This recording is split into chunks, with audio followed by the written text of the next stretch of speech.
Our next lesson is on finding the greatest common factor. The hope is that we can look at these numbers and try and break down what are the different ways to multiply to this number. So when I look at 4, there's only 2 ways to multiply to it. 1 times 4 and 2 times 2. When I look at 14, again, there's only 2 ways to multiply to it. 1 times 14 and 2 times 7.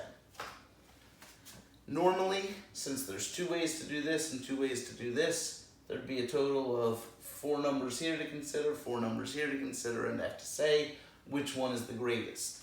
Because 2 is a repeat, there's really only 3 to consider over here, but I can still look at it and say 2 is the greatest number that appears in both factor trees.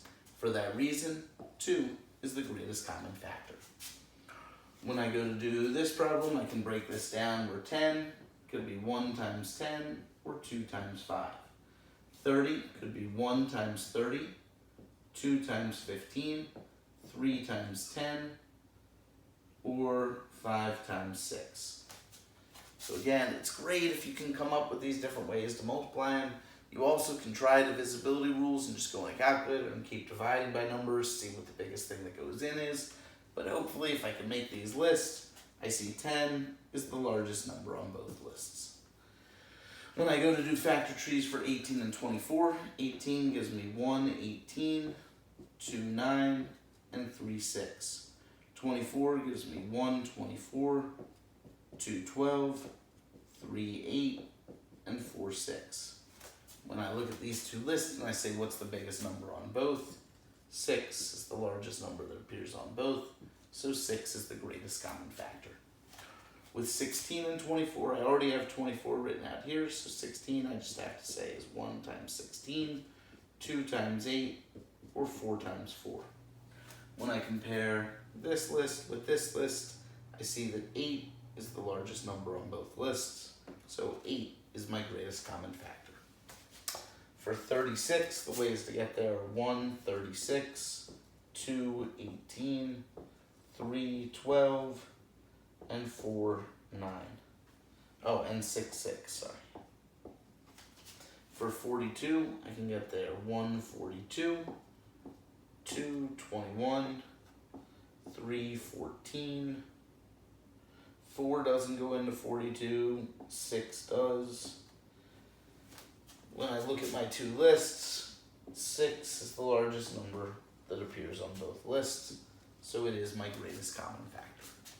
Again, the way that I'm showing here is absolutely not the only way to do this. If you have a way that's working for you, great. Don't be afraid to use the calculator to come up with some of these combinations, but the better you get at looking at a number and saying, here's all the different ways to multiply to that number, it'll help you not only in this skill, but in things to come, particularly in algebra when you're trying to do factoring of trinomials. Here when I have 14, that's 1, 14, 2, 7. 49 is 1, 49, and 7, 7. Biggest number on both lists is 7, which is my greatest common factor. 20 can be gotten to by 1 times 20, 2 times 10, or 4 times 5. 35 is 1 times 35, or 5 times 7. Again, I look for the biggest number in both lists. In this case, the greatest common factor is 5. When I get down to these problems where I have 3 different numbers to do, it's the same idea. I have to list out all the factors, but this time the number that's the largest common factor has to appear on all 3 trees. So the ways to factor 12, 1, 12, 2, 6, 3, 4. 21, 1, 21, 3, 7.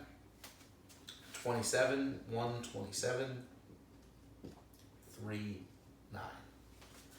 When I look over these, the largest number to appear on all the lists is 3. Number 9, I write out. To get to 4, I can do 1 times 4, 2 times 2. To get to 6, I can do 1 times 6 or 2 times 3. And to get to 10, I can do 1 times 10 or 2 times 5. 2 is the largest number that appears on all the lists, which is my greatest common factor. Final one here, number 10. If I break down 18, it's 1, 18, 2, 9, or 3, 6.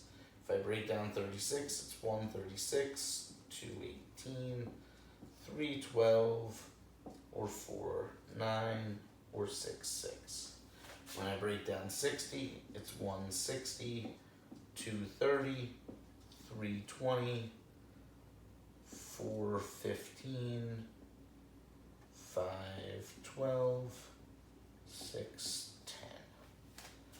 So always harder when there's a lot of different ones to look at, but as I'm looking over these lists, I see 9 in both of these, but 9 is not a factor of 60.